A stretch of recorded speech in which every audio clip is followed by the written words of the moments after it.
is now time for the Mike McCarthy Show, brought to you by Black Rifle Coffee, the official coffee of the Dallas Cowboys, as the Monster Week continues with Cowboys and Phillies Sunday on this radio station. Shan, RJ Choppy, and Bobby Bell with you, joined by Coach McCarthy now. Good morning, Coach. How are you? Doing well. Good morning, gentlemen. You have any parade advice for us today? Oh, shoot. Yeah. Just start early, stay late. I think it's a once in a lifetime event. Enjoy it. I think that'd be cool. Did it bring back any Packer memories? Like, we haven't experienced this in a long time, but the whole city is galvanized, unified, people shedding tears, just what a championship can do in terms of bringing an entire community together. Well said. Absolutely. No, there's nothing like it. It's something that, you'll definitely remember the rest of your life is, it's pretty much the moments of, getting on the bus in, 10-degree weather and driving back to the stadium along the streets. No, great memories. And it's things that, when the men move on into their lives and when they get back together, it's usually one of the topics that come up. So yeah, it's a great memory. In that 10-degree weather, is there a beverage of choice that's supposed to keep you warmer than others? Well, ours was actually different. We had a small parade coming back from the airport to the stadium, which in Green Bay is about 3 minutes. So it was a quick parade. But then the next day they had the celebration where they filled the stadium. So that was really cool. So we actually didn't do the big parade. I think as the Rangers will be doing today. I'll get my dumb question of the week out of the way early. Can you ever borrow from championship teams in other sports where you're like, okay, let's try to take something from them? Obviously, you do it within your own sport in a copycat league, but have you ever done that, Coach? Or is that crazy to think like, okay, we heard that the Rangers did this. Let's try to borrow this approach from a basketball title team or hockey or other sports? Definitely. We all the time, frankly. We actually have a clip today in our mental conditioning presentation that's on the Golden State Warriors. Something that they put out there motivationally a few years back, and it just co-aligns with our messaging. Yeah, so those video clips are used all the time. Mike McCarthy joins us here at 105 through the Fan. With all the hype with the Rangers run, have you guys been able to? It's crazy to think the Cowboys could do this, but fly under the radar a little bit, with a little bit less attention on you this week? I know, right? I think everybody should definitely enjoy the Rangers championship and all that, but things don't feel any different in the building here this week, and obviously we understand the magnitude of an excellent division rival game. So, and that's really where our focus is, and it's going into Philadelphia to win the game. All right, so how would you compare the approach in this game leading up to Philadelphia versus, say, San Francisco? Same conference, obviously different divisions. So how do you compare the approach between the two? I don't think approach on a weekly basis is much different. There's a process to everything you do. So really going back to any week, I don't know what comparable you're looking for. So we understand that. The importance of the game, and really most importantly, what we think of our opponent, and and how we want to attack the Philadelphia Eagles. So that's really where our mindset is. Coach, as you prepare for Philadelphia this week, you guys got them twice last year, splitting series. How different do they look on film from what they were doing last season? Different what? Personnel? Just in execution, scheme, style. Obviously, they lost both of their coordinators. Does anything look that much different? Well, the play call is always going to be different. Anytime you change the coordinators, there's going to be a change. So, but the foundation of what they're doing schematically and their approach is very similar. But yeah, I think that they've lost one game. So I think you look at their productivity and the comparable statistics, you can see, things are doing better this year and things that they may have dropped off some. But at the end of the day, they're still winning games. How much has Jalen Hurts continued to grow as a passer? And if you have any additional detail as to how, we'd love to hear that. Just Hurts' growth back there in the pocket.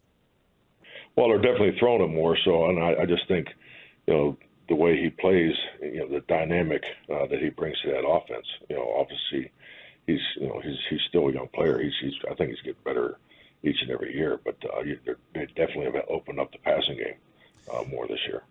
Coach, we've talked quite a bit about the tush push or the brotherly shove, whatever you want to call it. Well, what is your take on that play? Do you like that play? Do you think that is too much rugby style, or is that like the oldest play in the sport? What do you think about that play? I mean, I think it's traditionally called a wedge play, but I don't have no problem with it. It's not against the rules.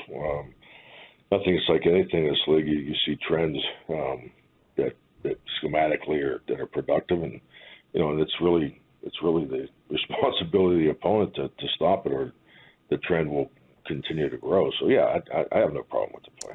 Do they do it better than others? Like, and if they do, how? Like, why wouldn't every team run the same play?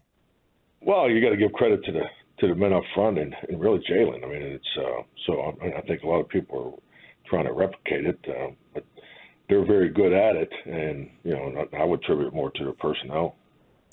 Talking with Cowboys head coach Mike McCarthy here on 105 Through the Fan. Coach, the last couple weeks, the offense really seems to be finding its rhythm. Do you think that's a function of just spending more time on task, guys getting reps, or is this about some of the tweaks potential that you guys have made and some of the adjustments?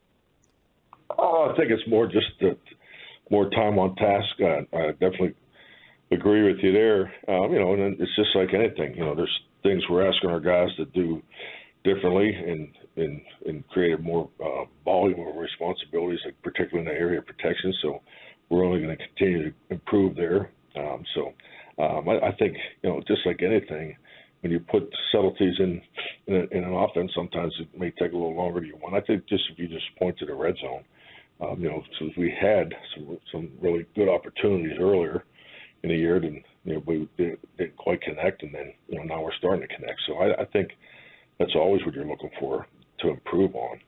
But I think the biggest thing for us when I look at the statistics is you got to look at the type of games we've been in. Half of our games have been in lopsided scores. So and I'm not a stat ball guy in the fourth quarter. I'm more concerned of getting your players out and getting your young guys in too. So all those things tweak and adjust statistics, and even when they're the other way, when they're really, really good, you got to look at those too to make sure they're real. So, but I think we're, you need to take steps, especially in these division games, because you gotta score to win in these games. Do you think Dak's ability these last couple weeks, scrambling, making plays with his legs, do you think that's also a function of just becoming more comfortable within the offense and feeling like, okay, I know exactly when it's not there, what I'm looking for, and I know I'm ready to break the pocket now? That's something you're always working on as a quarterback. It's just, regardless where you're at in your career, it obviously gets better the more you play, and I'm talking more in the diagnosis and the decision making. That every quarterback has to get more comfortable in the system.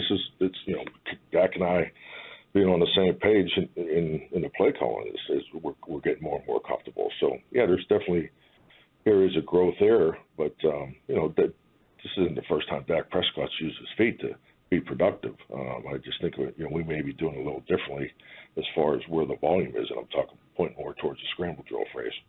CeeDee Lamb had a fantastic game last week against the Rams. He's been really good these last couple weeks after obviously something that he was a little bit frustrated by, his impact on the game, and something that Dak and CeeDee have talked about very publicly about how that was a good opportunity of growth for them, having those conversations.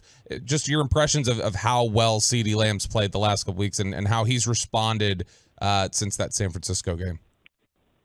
Yeah, it's really how we always viewed CeeDee.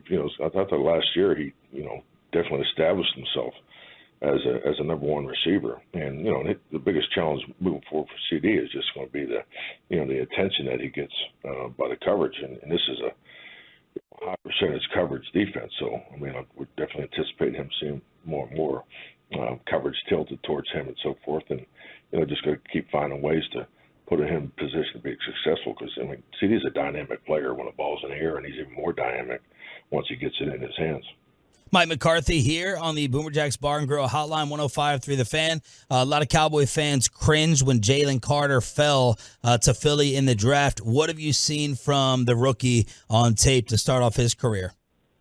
It makes impact plays. You look at the rotation. It's probably healthy for any rookie to come in there, into that D-line situation. It's obviously very talented defensive front, but it has a lot of depth. So, what he's asked to do from a playtime perspective is a good pattern to be on as a rookie. So when he's in there, he has been impactful. Coach, can you talk about Deron Bland a little bit? Obviously, going up against A.J. Brown, he has the record now for 125-plus yards. Deron, I'm sure, will get his turns on A.J. Just talk about Deron stepping in for Trayvon Diggs and the season he's having so far. Yeah, he's having an excellent season. Obviously, not only just the statistic with the big plays, but just all the way through. And Deron is just such a consistent, young player. Jumping on the scene the way he did last year and playing two positions, and it's really cool just to see him get comfortable in this spot because he plays. He's played at a high level for us, and obviously he's going to be tested by both guys this Sunday. So, but these are great games for young players to establish themselves in this league, and especially the way the production Alex has been having. Coach McCarthy, when we talk about it's something that gets discussed, it feels like whenever you're going up against a big-time receiver, a Tyreek Hill and A.J. Brown, whoever else, about the idea of, traveling, are you going to stick somebody on them and travel them? What is that process like? Is that generally just a overriding philosophy for coaches of, hey, we travel against their best receiver regardless of who it is, or is it a case-by-case basis of the receiver that you go against?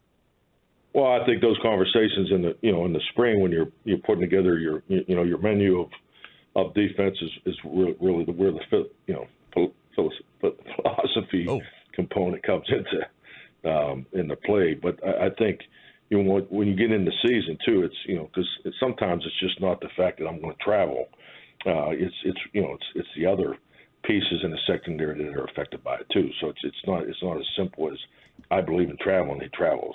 There's obviously more to it. There's a game plan specific where the receivers lining up, how many personnel groups are playing in. So all those things go into effect. But everybody has a chance to put their menus together. But when you get into this season, your selection is usually has to do with the health of your team and the other pieces involved. Coach, I know you're going to the other side of the state, but I've been meaning to ask you. My buddy texted me asking for a recommendation: Aiello's or Meneo's pizza. Oh man, I tell you, I've always been an Aiello's guy. I know the whole history of how it all created, but from when my family back there, that they've all switched to Meneo's is the proper way of saying Meneo's. it. I've my preference was always Aiello's. Pittsburgh has good pizza? Who knew? Oh yeah. Absolutely. I thought y'all just had that sandwich you threw like 12 things on. Manny's. Yeah. Well, pizza. Oh, no. Coach, thank you for the time. We appreciate it. Best of luck on Sunday. We'll be rooting for you. We'll talk to you next week. All right. Take care, man. Thanks. Mike McCarthy, brought to you by Black Rifle Coffee, the official coffee of the Dallas Cowboys.